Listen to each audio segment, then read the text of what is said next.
여러분 안녕하십니까. CJB 아침 뉴스입니다. 정부가 수도권 공공기관의 2차 지방 이전을 추진하고 있는 가운데 충청북도는 1차 때보다 3배 많은 32개 기관을 유치하겠다는 목표를 세웠습니다. 하지만 정주 여건 확충에 대한 고민은 뒤로 밀리고 있습니다. 조영광 기자입니다. 충북 혁신도시에는 2013년 한국가스안전공사를 시작으로 11개 공공기관이 입주했고 기후환경실증센터와 배터리센터, 태양광기술센터 등 8곳도 둥지를 틀었습니다. 조성 10년이 훌쩍 지난 충북 혁신도시. 하지만 정주 여건 확충 사업은 아직도 진행형입니다.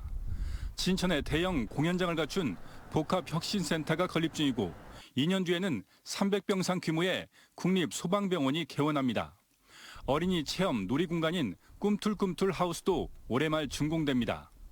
그때에 비해서는 정말 많이 좋아진 것 같습니다. 저 초기에는 제가 인근 읍에서 살았거든요. 그래서 이제 자차로 출퇴근했었고 여기 살 데가 없어가지고 그때에 비하면 지금 뭐 영화관도 생기고. 전국 10개 혁신도시 중 정주 여건 만족도가 제주와 함께 최하위권으로 조사된 충청북도에는 빠르면 연내에 새로운 공공기관이 입주할 수도 있습니다. 정부의 수도권 공공기관 2차 이전 계획에 따라 임차 기관을 시작으로 360곳 정도가 전국 혁신도시에 분산 배치될 전망입니다. 이 중 충청북도는 1차 때 11개보다 3배 많은 32개 공공기관 유치 목표를 세웠습니다. 하지만 추가 공공기관 이전에 대비한 정주 여건 확충 논의는 시작도 못했습니다. 그것까지는 아직 나와 있는 게 없습니다. 나와 있는 게 없고요. 상반기에 그런 어떤 기본 계획이 나오면 그거하고 관련돼서 전국에서 유일하게 배후 도시 없이 출범한 충북 혁신도시의 정주 여건 부족 사태를 2차 이전 때도 반복할 수 있다는 겁니다. 그분들이 이제 새로 들어옴에 따라서 새로 구축해야 될 정주 환경, 이런 것들을 구축하기 위한 부지들은 좀 부족한 측면들이 있기 때문에 지금 혁신도시 200만 평에 더 붙여서 주변으로 혁신도시를 추가 확장하는 계획이 필요하다. 현재 충북 혁신도시의 인구는 당초 수용 계획 인구 39,400명에 8,000명만이 모자랄 정도로 근접해 있고 평균 나이는 33세로 전국 평균보다 10년이 젊습니다. 교육과 문화, 의료 등 정주 여건 개선 요구는 더욱 커질 수 있습니다. CJB 조윤광입니다. 제천에 단 하나밖에 없는 쓰레기 소각장의 내구 연한, 즉 사용 기한이 올해로 끝이 납니다. 지금도 매일 60톤의 생활 쓰레기를 소각하지 못하고 매립장에 묻고 있는데요. 제천시가 소각로 증설을 위해 사업자 공모에 또 재공모까지 나섰지만 이마저도 유찰되면서 정부 차원의 대책이 시급해 보입니다. 이윤영 기자의 보도입니다. 쓰레기차가 쉴 새 없이 쓰레기를 쏟아붓습니다. 밀려드는 쓰레기가 산을 이룹니다. 불도저로 연신 쓰레기를 다지고 쌓아보지만 끝이 없습니다. 이렇게 소각돼야 할 생활 쓰레기가 계속해서 매립장에 쌓여가고 있는데요. 이렇게 쌓여가는 가연성 쓰레기만 하루 평균 60여 톤에 이릅니다. 제천시에서 하루 발생하는 생활 쓰레기는 100톤. 이 가운데 소각로에서 처리가 가능한 용량은 불과 40톤으로 나머지 60톤의 쓰레기가 매립장에 그대로 묻히고 있는 겁니다. 쓰레기 소각로가 지은 지 15년이 되다 보니 효율이 떨어지는 데다 올해로 내구 연한마저 끝나 증설이 시급한 상황. 생활의 질이 향상됨에 따라서 소각 양은 증가하고 있고요. 현재 소각로의 용량이 부족한 상태입니다. 만약 증설이 되지 않을 경우 더 많은 쓰레기들이 매립장으로 향할 수밖에 없는 겁니다.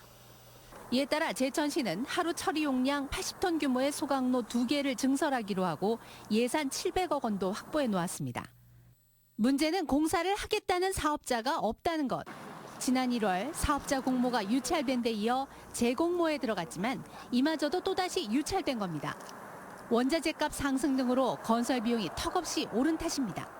공사비 부족이 원인이기 때문에 유찰이 되게 되면 공사비를 증액해서 새롭게 다시 이제 저희가 조달을 청해 의뢰하기 때문에 하루라도 시급한 소각로가 시급한데 이미 쓰레기 매립장의 매립 종료 시한이 6년이나 앞당겨진 상황.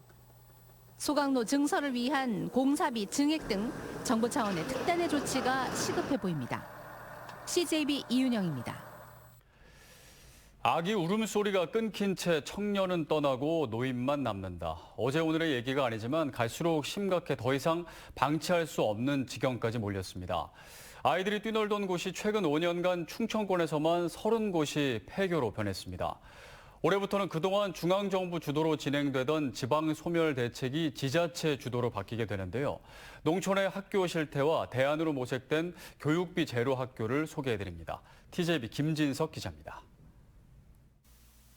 한때 800여 명의 학생이 다녔던 부여의 한 초등학교는 학생 수 감소로 지난 2018년 폐교했고 지금은 노인학교가 됐습니다.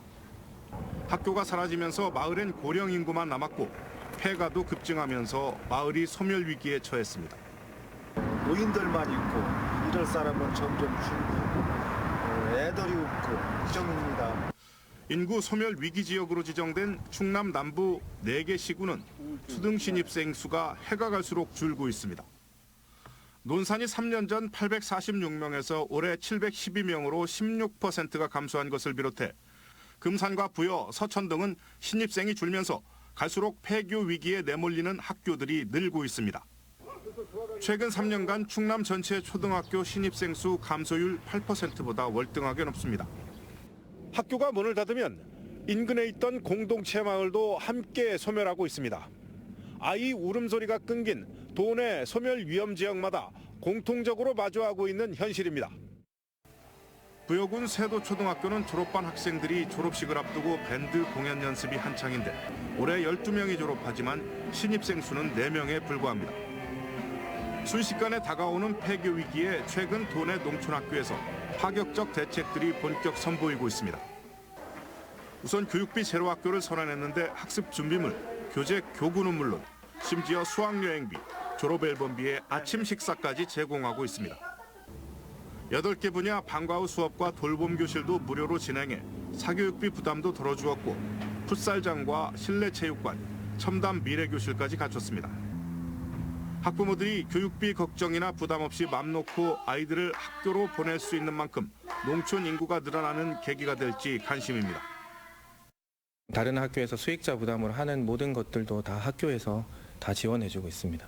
그래서 실제로 교육활동할 때 올해도 2억 넘게 다 지원을 해서 전혀 부담을 안 드렸습니다.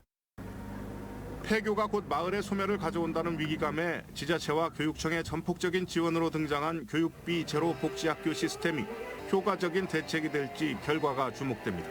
TJB 김진석입니다. 일제 저항의 민족 독립의 의지를 만천하에 고했던 3.1 만세운동이 올해로 104주년을 맞았습니다. 냉엄한 국제 질서 속에서 3.1운동은 지나간 역사의 한 페이지가 아니라 해가 갈수록 그 의미가 더 커질 수밖에 없는데요. 과거와 현재가 대화하며 변화를 거듭한 3.1공원의 역사와 현재 모습을 되돌아봤습니다. 김세희 기자입니다. 지난 1980년 우암산에 자리 잡은 청주 3.1공원에는 6명의 동상이 세워집니다. 청원 출신인 손병희 선생 등 독립선언서에 서명한 민족 대표 33인 중 충북 출신 6명이 그 주인공으로 역사적 고증을 거쳐 생전 모습 그대로 건립됐습니다. 하지만 현재 남은 동상은 5개뿐. 지난 1996년 시민단체 주도로 친일 행적이 드러난 정춘수 선생의 동상이 철거됐고 그 자리에는 현재 3.1운동의 민족 정신을 상징하는 횃불 조형물이 대신 자리 잡았습니다. 지금 보시다시피 횃불이 있는데 그분은 33인 대표에 서명을 하셨는데 그 이튿날 서명만 하고 그 이튿날 만세운동에 참가를 하지 않으셨죠. 3.1공원의 또 다른 상징물인 항일 독립운동 기념탑은 동상 맞은편에 우뚝 솟아 있습니다. 지난 2010년 당시 이지종 지사는 진천의 오상근 애국지사를 예방합니다. 오상근 지사는 임시정부 요인을 경호한 독립유공자로 이 지사에게 항일 독립운동 기념탑이 충분만 없다며 건립을 요청했고 그 결과 애국선열 513일의 위패를 비문으로 기록한 기념탑이 세워졌습니다. 이 보시다시피 기념탑이 상당히 아름다워요. 그래서 저기에 보면은 명각이 새겨져 있는데 이 명각에 보면은 우리 충북 출신 573분의 이름이 새겨져 있고 이 밖에 3.1운동 당시 휘날렸던 태극기 물결을 형상화한 조형물, 또 높이 3.5m, 폭 8m의 부조벽화는 미원면의 만세운동 등 충북에서 타오른 독립운동의 모습을 생생하게 기록하고 있습니다. 5,770제곱미터의 크지 않은 3.1공원. 그 속에 담겨있는 항일투쟁의 기록은 충북 지역의 역사교육의 장으로 커다란 역할을 하고 있습니다. CJB 김세희입니다. 소방당국의 화재 진압으로 인한 지난해 충북 지역의 화재 피해 경감액이 7천억 원을 넘어선 것으로 조사됐습니다. 국가화재정보 시스템에 따르면 소방대원이 화재 현장의 연소 확대를 차단해 부동산 6,500억 원 등 7,635억 원의 재산 피해를 막은 것으로 집계됐습니다. 지난해 도내에서는 1,500여 건의 화재가 발생해 9명이 숨지고 116명이 다쳤으며 631억 원의 재산 피해가 발생했습니다. 청주시가 과수 등 47개 농작물을 경작하는 농민과 농업법인을 대상으로 농작물 재해보험 가입 지원 사업을 펼칩니다. 사과와 배 등 과수는 이달부터, 수박, 양송이 등과 버섯 작물은 오는 12월까지 가입할 수 있으며 태풍과 화재 등 재해 피해 시 평균 생산액의 최고 80%까지 보장받을 수 있습니다. 농업인의 보험료 자부담금 비율은 10%입니다. CJB 아침 뉴스를 모두 마칩니다. 고맙습니다.